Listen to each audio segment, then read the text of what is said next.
Ah, yes. The Zero Requiem, the greatest ending in anime history, where Lelouch supposedly created world peace.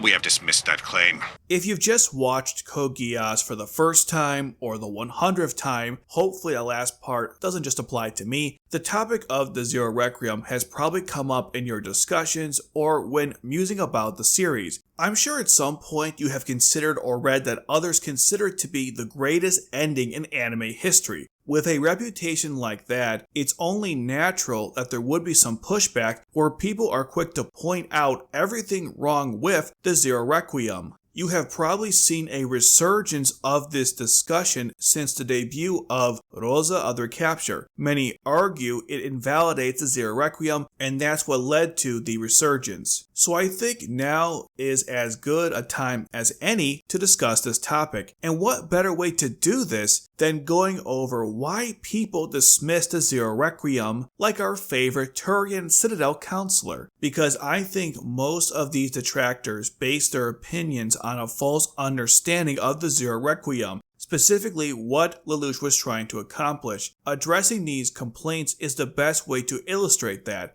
So let's settle this argument once and for all as I go over the 7 major complaints of the Zero Requiem to determine if it's the GOAT or an overhyped, heavily flawed plan. Why the Zero Requiem was a bad plan. Argument number 1. The plan hinges on continual world peace. Once a conflict breaks out, then it fails. This argument falsely claims that the Zero Requiem was supposed to create world peace. The true purpose was to end the cycle of hatred and create a scenario where people would come together for an exchange of ideas, not war. It's about giving people the freedom to create their own future. Lelouch never stated anywhere that it was about continual world peace. Through the Zero Requiem, there will be periods of world peace, but conflicts will break out, and Lelouch laid out the foundation to handle those conflicts through the UFN and the Black Knights. So as long as they exist and are able to resolve the upcoming conflicts, then the Zero Requiem isn't a failure or a bad plan. Lelouch wasn't that naive.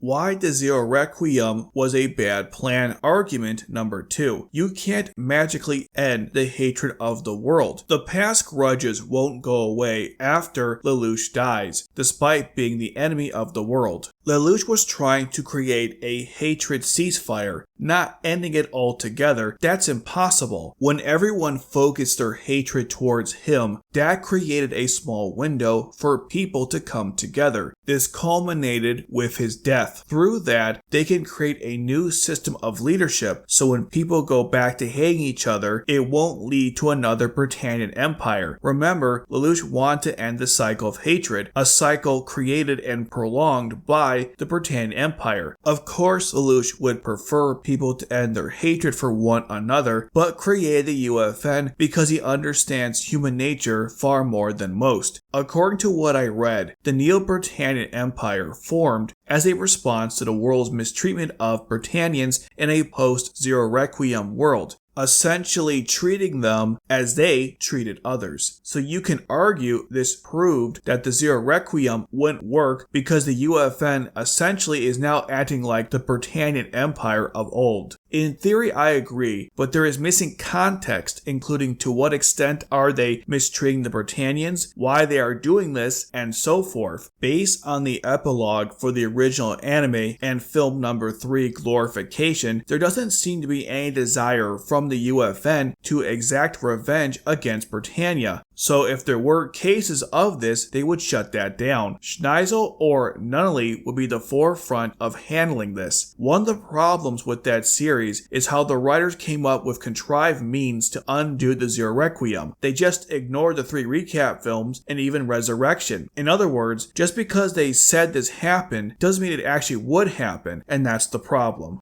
Why the Zero Requiem was a bad plan. Argument number 3. If the UFN leaders die or resign, everything falls apart. The problem with this argument is that there's too many factors in play to determine this. It assumes that the current leadership doesn't appoint competent replacements who will uphold the UFN's goals. It assumes that the new members will only make mistakes and not improve anything. Somehow all the original members will leave at the same time, even though there are huge age gaps, like the ones between Kaga and Schneisel. I think in the long term, say 50 years later, this could happen, but not in the immediate future. Lelouch put his faith in humanity, and while people aren't perfect, uncorruptible beings, it only takes one generation of people to ruin the progress made by so many before them. And just because that will eventually happen, that doesn't mean the Zero Requiem is a failure or a bad plan. I suppose this will vary depending on your perspective. How long does the Zero Requiem's effect have to last in order for it to be deemed a success? 10 years, 50 years, 100 years, forever? I think 50 years would be a good benchmark because that's enough time where the original members are either with the UFN or assisting it. Once they go, then there could be problems if they aren't there anymore to guide the next generation. The hope is they did a good enough job before their departure, but there's no guarantee. According to the pamphlet that they gave out to people during the second film, Kaga and Schneisel resigned from the UFN and their replacements weren't competent enough to prevent the formation of Neo Britannia or the other problems that occur. And I absolutely hate this because it doesn't make any sense. Why would Kaguya leave at such a young age? Why would she abandon Japan, especially when Neo Britannia went after her family? Schneisel always wanted to be in positions of leadership. Why the sudden change? Also, isn't Schneisel still under Lelouch's command to serve Zero? So how can he do that if he doesn't work with the UFN anymore?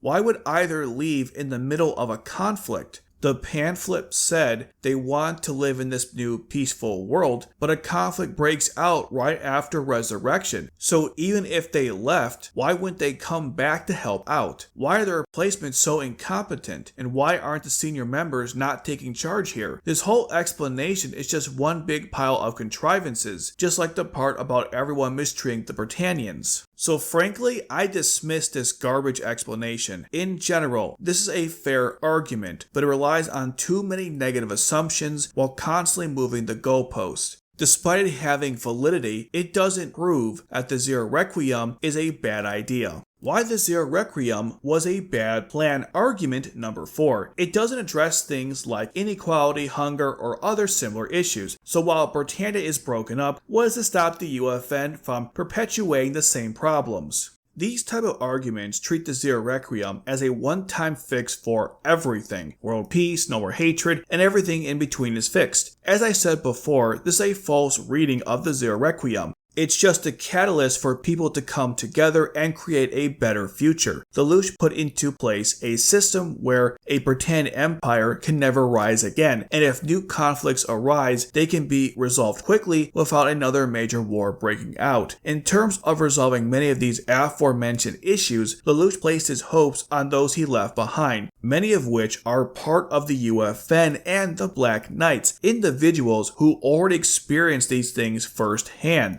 Hopefully they don't extract revenge against Britannia, instead choosing to make a better world. Colin even implied that the world would eventually start addressing those issues as well. Lelouch chose this option over the collective unconsciousness and ruling the world with flayas. In theory, two things he could have pursued, but the idea was not to be a dictator or make life pointless. As Lelouch said in Resurrection, the future doesn't belong to him, it belongs to everyone. Does that mean that people could go against Lelouch's hope of creating a better future? Absolutely, but that's a consequence of giving everyone freedom, something that Lelouch was aware of. That's why Lelouch founded the UFN along with the Black Knights before dying as the evil emperor. So I don't see this as a failure of the Zero Requiem, instead it's a failure of the UFN or perhaps people in general. At worst, it just shows that Lelouch was being too optimistic. Why the Zero Requiem was a bad plan. Argument number 5. Schneizel and Suzaku are walking time bombs. If someone used a Geass canceller on Schneizel, then past problems could re-emerge. People could take advantage of Lelouch's command for Schneizel to serve Zero. As long as Suzaku is under Lelouch's Geass, there are going to be major problems down the road. Let's start with Suzaku. By the time this problem occurs, he won't be acting as Zero anymore. There will probably been several replacements by that point. If the command to live starts creating problems, then they can just have Jeremiah remove it, assuming he's still alive. If not, maybe the brilliant scientist can reverse engineer an anti-Geass weapon which can serve the same purpose. I mean, this is all hypothetical, so why not? It's hard to say what Schneizel would do if Lelouch's Geass no longer affected him. Would he leave the UFN to start another Britannia nation, or would he continue to help out anyways? It's hard to say because the Damocles doesn't exist and neither does the resources to create another Britannian empire. Cornelius said at times of peace he would be a great leader, so maybe he wouldn't change what he's doing at all since we are at a time of peace. If he does defect and start another war, that wouldn't inherently prove that the Zero Requiem is a bad plan because the UFN and the Black Knights will handle it, unless it's like that specific conflict. Lelouch didn't solely count on Schneizel for the Zero Requiem to work. It was merely one part of a bigger plan. So as long as the other core elements are still in play, removing the Geass on Schneizel doesn't spell the end for the Zero Requiem. But what about taking advantage of the command to serve Zero? Well, only Suzaku and Cannon know about it because Lelouch told Suzaku and Cannon was actually there, but maybe the other main members of the UFN know as well. Obviously, this isn't public knowledge, and without someone leaking it, how would anyone ever conclude this was ever a thing? Even if people did know this, I assume that Schneizel understood the Geass command to serve the real Zero and his morals, not just a bunch of copycats. It's a nice niche situation that I can't see happening. I guess in theory it could be a problem, but I would label it as a low risk in the plan.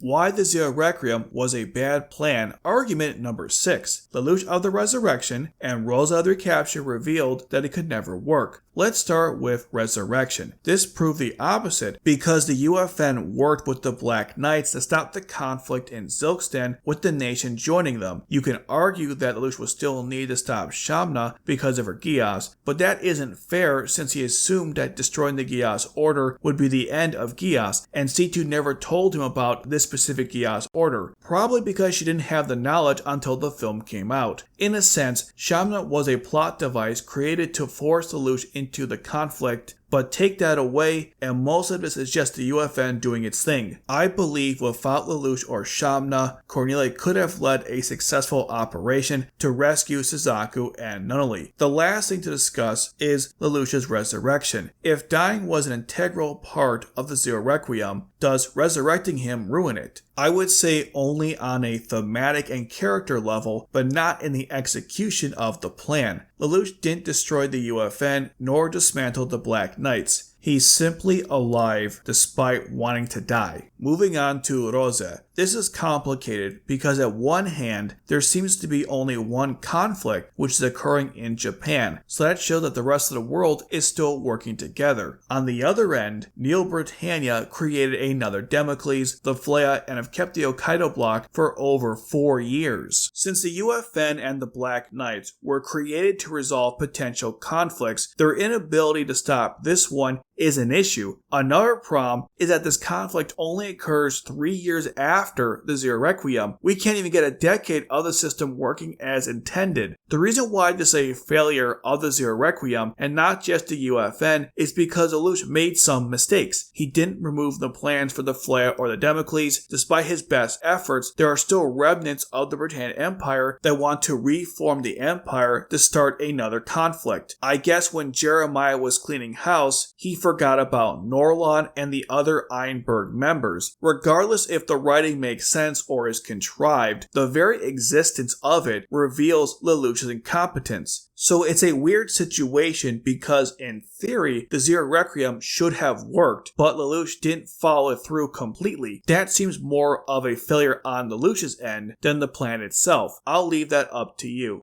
And finally, why the Zero Requiem was a bad plan. Argument number 7. Lelouch didn't have to die as an evil dictator. He could have ruled as a peaceful emperor and ushered the world into a brighter future. This is a fair criticism, as there's lots of ways Lelouch could have accomplished the same thing. This particular one goes against the themes of Code Geass and Lelouch's character. The Zero Requiem was Lelouch's redemption for all those he killed along the way. Lelouch's main philosophy is the only ones who should kill are those prepared to be killed. So of course the only way this was going to end was through his death. This is why he didn't just abolish the Empire and work alongside the other leaders in the UFN. Lelouch believed that he didn't deserve a happy ending. If Lelouch chose to rule as a benevolent ruler, then things would fall apart following his death, just like the other empires or the conflict that Charles spoke of. Having the UFN avoids this problem. Even though Lelouch abolished the aristocracy and dismantled the Britannian Empire from within, he still ruled as emperor. So the only way to officially end the Britannian Empire was to have a public execution in front of the world. Everyone had to bear witness to the fall of the Empire and the birth of the UFN. I don't think the writers had intended this, but Lelouch's actions as emperor also proved why simply choosing to rule as one wouldn't work. Lelouch abused his power and went through several heel turns in the process. It's too much power for any one person to have. I don't think Lelouch would ever do this, but his successors could. Thus, it's best to remove the potential of one person abusing that power, as we saw with Charles and Schneisel, by destroying the system altogether. This is why Lelouch ruling as a benevolent emperor in the long term wouldn't work as well as people suggest.